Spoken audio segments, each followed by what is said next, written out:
Tally പരിശീലനത്തിൻ്റെ മറ്റൊരു വീഡിയോയിലേക്ക് സ്വാഗതം. ഇന്നത്തെ വീഡിയോയിൽ നമ്മൾ പരിശോധിക്കുന്നത് ടാലി എങ്ങനെ പ്രോപ്പറായിട്ട് ബാക്കപ്പ് ചെയ്യുക എന്നുള്ളതിനെ കുറിച്ചിട്ടാണ്. ഇതിനു വേണ്ടിയിട്ട് ആദ്യം നമ്മൾക്ക് എവിടേക്കാണോ ടാലി ബാക്കപ്പ് ചെയ്യേണ്ടത് എന്നുള്ളതിനെക്കുറിച്ച് വ്യക്തമായൊരു ധാരണ ഉണ്ടായിരിക്കണം. ഒരു കാരണവശാലും സി ഡ്രൈവിലേക്ക് ബാക്കപ്പ് എടുത്ത് വെക്കരുത്. ഹാർഡ് ഡിസ്കിൻ്റെ ഡിഒ ഇഒ അങ്ങനെയുള്ള ഏതെങ്കിലും ഡ്രൈവ് അല്ലെങ്കിൽ പെൻ ഡ്രൈവിലേക്കായിരിക്കണം നമ്മൾ ബാക്കപ്പ് ചെയ്യേണ്ടത്.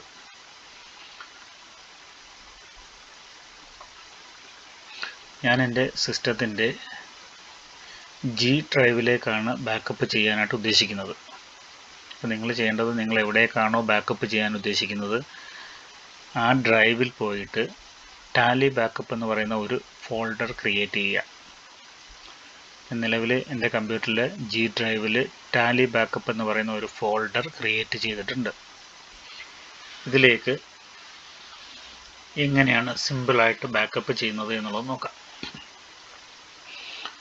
ടാലി ഓപ്പൺ ചെയ്ത് ഡാറ്റ ടാബിൽ നിന്നും ബാക്കപ്പ് ക്ലിക്ക് ചെയ്യുക. നമുക്കിങ്ങനെ ബാക്കപ്പ് ഡെസ്റ്റിനേഷൻ പാത്ത് സി കാണിക്കും. നമ്മളത് ചെയ്യുന്നില്ല. സെലക്ട് ഫ്രം ഡ്രൈവ് എന്ന് പറയുന്ന വലത് സൈഡിലെ ലിസ്റ്റിൽ നിന്ന് സെലക്ട് ഫ്രം ഡ്രൈവ് സെലക്ട് ചെയ്യുന്നു. സെലക്ട് ഫ്രം ഡ്രൈവ് എൻ്റർ ചെയ്യുക. അവിടെ ഞാൻ നേരത്തെ പറഞ്ഞു, എൻ്റെ കമ്പ്യൂട്ടറിൽ ഞാൻ ജി ഡ്രൈവിലാണ് ഒരു ഫോൾഡർ ക്രിയേറ്റ് ചെയ്തിരിക്കുന്നതെന്ന് പറഞ്ഞു. അത് ജി ഡ്രൈവ് സെലക്ട് ചെയ്യുക. അവിടെ എൻ്റെ ടാലി ബാക്കപ്പ് എന്ന് പറയുന്ന ഒരു ഫോൾഡർ അവിടെ ഉണ്ട്, അത് സെലക്ട് ചെയ്യുക. ഇപ്പം ആ ഫോൾഡറിൻ്റെ പേര് പാത്ത് അവിടെ കാണിക്കുന്നു, G/ടാലി ബാക്കപ്പ് എന്ന് കാണിക്കുന്നുണ്ട്. ഒന്നുകൂടി എൻ്റർ ചെയ്യുക. അപ്പോൾ ഇത് ലെഫ്റ്റ് സൈഡിലെ ബ്ലിങ്ക് ചെയ്യുന്ന പോർഷനിലേക്ക് പാത്തിൻ്റെ ഡെസ്റ്റിനേഷനായിട്ട് വരും. ഇതാണ് നമ്മുടെ ബാക്കപ്പിൻ്റെ ഡെസ്റ്റിനേഷൻ പാത്ത് എന്ന് പറയുന്നത്. ജി ഡ്രൈവിലെ ടാലി ബാക്കപ്പ് എന്ന് പറയുന്ന ഫോൾഡറിലേക്കാണ് നമ്മുടെ ഈ ടാലിയുടെ ബാക്കപ്പ് പോകുന്നത്. ഇനി നമ്മൾ വീണ്ടും ബാക്കപ്പ് ചെയ്യേണ്ട കമ്പനികളെ സെലക്ട് ചെയ്യുകയാണ്. ഇവിടെ ഒരു കമ്പനി മാത്രമേ ഉള്ളൂ, നമ്മൾ ട്രെയിനിങ് പർപ്പസിന് ഉപയോഗിക്കുന്ന കമ്പനി PPDCDS 2024-25. അത് എൻ്റർ ചെയ്യുക. ചിലരുടെയെങ്കിലും ടാലിയിൽ ഒന്നിലധികം കമ്പനികളുണ്ടായിരിക്കും. പരിശീലനത്തിന് വേണ്ടിയിട്ടോ ഒക്കെ അല്ലെങ്കിൽ കഴിഞ്ഞ വർഷത്തെയൊക്കെ ഡേറ്റയൊക്കെ ഉണ്ടായിരിക്കാം. നമ്മൾക്ക് ഏത് കമ്പനിയാണോ ബാക്കപ്പ് ചെയ്യേണ്ടത് അത് മാത്രം സെലക്ട് ചെയ്യുക. അതിനുശേഷം ഏറ്റവും മുകളിലെ എൻഡ് ലിസ്റ്റ് എന്ന് പറയുന്ന സെലക്ട് ചെയ്ത് എൻ്റർ ചെയ്യുക. ഇപ്പോൾ 10 കമ്പനി ടാലിയിൽ കിടപ്പുണ്ടെങ്കിൽ നമുക്കതിൽ നിലവിൽ നമ്മൾ വർക്ക് ചെയ്യുന്ന ഒരെണ്ണം മാത്രം മതിയെങ്കിൽ അത് ഏതാണ് എന്നുള്ളത് സെലക്ട് ചെയ്ത് അത് എൻ്റർ ചെയ്യുമ്പോഴേക്കും അത് ലെഫ്റ്റ് സൈഡിൽ ബാക്കപ്പ് ചെയ്യേണ്ട കമ്പനികളുടെ ലിസ്റ്റിലേക്ക് വരും. ഇത് കഴിഞ്ഞിട്ട് റൈറ്റ് സൈഡിൽ എൻഡ് ലിസ്റ്റ് എന്ന് പറയുന്നിടത്ത് വെച്ചിട്ട് എൻ്റർ ചെയ്യുക. ഇപ്പോൾ ആ ഒരു കമ്പനി മാത്രം സെലക്ട് ചെയ്യുകയും അത് ബാക്കപ്പ് ചെയ്യട്ടെ എന്നുള്ളതാണ് ചോദിക്കുന്നത്. ഞാനിവിടെ യെസ് കൊടുക്കുകയാണ്. ഈ കമ്പനി ബാക്കപ്പ് ചെയ്ത് കഴിഞ്ഞു.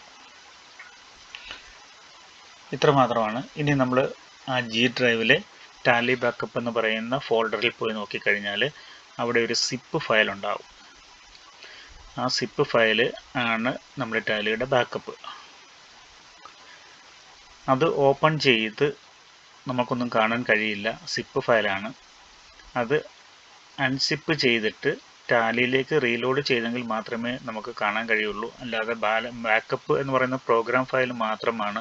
നമ്മുടെ ബാലൻസ് ഷീറ്റോ ഇൻകം ആൻഡ് എക്സ്പെൻഡിച്ചർ അക്കൗണ്ടോ ഒന്നും അതിനകത്ത് കാണാൻ കഴിയില്ല. അതുകൊണ്ട് തന്നെ അതാരും ഓപ്പൺ ചെയ്ത് നോക്കണമെന്നില്ല. ഇനി ഇതിൽ വരുന്ന മറ്റൊരു കേസ് എന്ന് പറഞ്ഞാൽ, നമ്മളിപ്പോൾ ഇന്ന് ബാക്കപ്പ് എടുത്തു, അടുത്ത ദിവസം ബാക്കപ്പ് എടുക്കുമ്പോൾ വീണ്ടും ഡാറ്റ എടുക്കുക, ബാക്കപ്പ് എടുക്കുക, ഡെസ്റ്റിനേഷൻ പാത്ത് സെലക്ട് ചെയ്ത് കൊടുക്കുക, ജി ഡ്രൈവിലെ ടാലി ബാക്കപ്പ് സെലക്ട് ചെയ്തു, കമ്പനി സെലക്ട് ചെയ്തു, എൻഡ് ലിസ്റ്റ് കൊടുത്തു, അക്സെപ്റ്റ് കൊടുക്കുകയാണ്.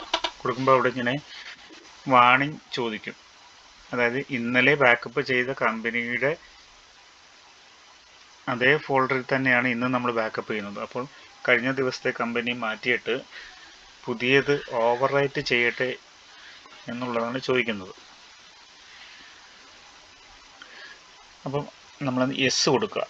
കാര്യം ഇന്നത്തെ ലേറ്റസ്റ്റ് ബാക്കപ്പ് എന്ന് പറയുന്നത് ഇന്നത്തെ അല്ലേ, അതുകൊണ്ട് യെസ് കൊടുത്തു കഴിഞ്ഞാൽ ഇന്നലത്തെ ബാക്കപ്പ് പോയിട്ട് അതിൻ്റെ സ്ഥാനത്തേക്ക് ഇന്നത്തെ ബാക്കപ്പ് വരും. അപ്പോൾ എപ്പോഴും ഒറ്റ ബാക്കപ്പ് മാത്രമേ കാണുകയുള്ളൂ, ഒന്നിലധികം ബാക്കപ്പ് കാണത്തില്ല. എന്ന് ചെയ്താലും ഇത് ഓവർ റൈറ്റ് ചെയ്തിട്ട് അത് ഒറ്റ ബാക്കപ്പായിട്ട് സൂക്ഷിക്കും. യെസ് കൊടുക്കുകയാണ്. അപ്പോൾ അത് ബാക്കപ്പായി പോയിട്ടുണ്ട്. അപ്പോൾ ഇനി നിങ്ങൾ ഈ ജി ഡ്രൈവിൽ നമ്മൾ എവിടെയാണോ ബാക്കപ്പിന് കൊടുത്തിരിക്കുന്ന ജി ഡ്രൈവിൽ പോയിട്ട് ടാലി ബാക്കപ്പ് എന്ന് പറയുന്ന ഫോൾഡർ ഓപ്പൺ ചെയ്ത് കഴിയുമ്പോൾ നമ്മുടെ ബാക്കപ്പ് കാണാൻ കഴിയും. ആരും അത് ഓപ്പൺ ചെയ്തിട്ട് അതിനകത്ത് നമ്മുടെ റിപ്പോർട്ടുകളൊന്നും കാണാൻ കഴിയില്ല എന്നുള്ളത് മനസ്സിലാക്കണം. അത് തിരിച്ച് പ്രോഗ്രാം ഫയലാണത്. അത് തിരിച്ച് റീലോഡ് ചെയ്തെങ്കിൽ മാത്രമേ നമുക്ക് നമ്മുടെ റിപ്പോർട്ടുകളൊക്കെ കാണാൻ കഴിയുള്ളൂ എന്നുള്ളത് മനസ്സിലാക്കുക. നമുക്ക് മറ്റൊരു വീഡിയോയുമായി പിന്നീട് ഇതിന് കാണാം.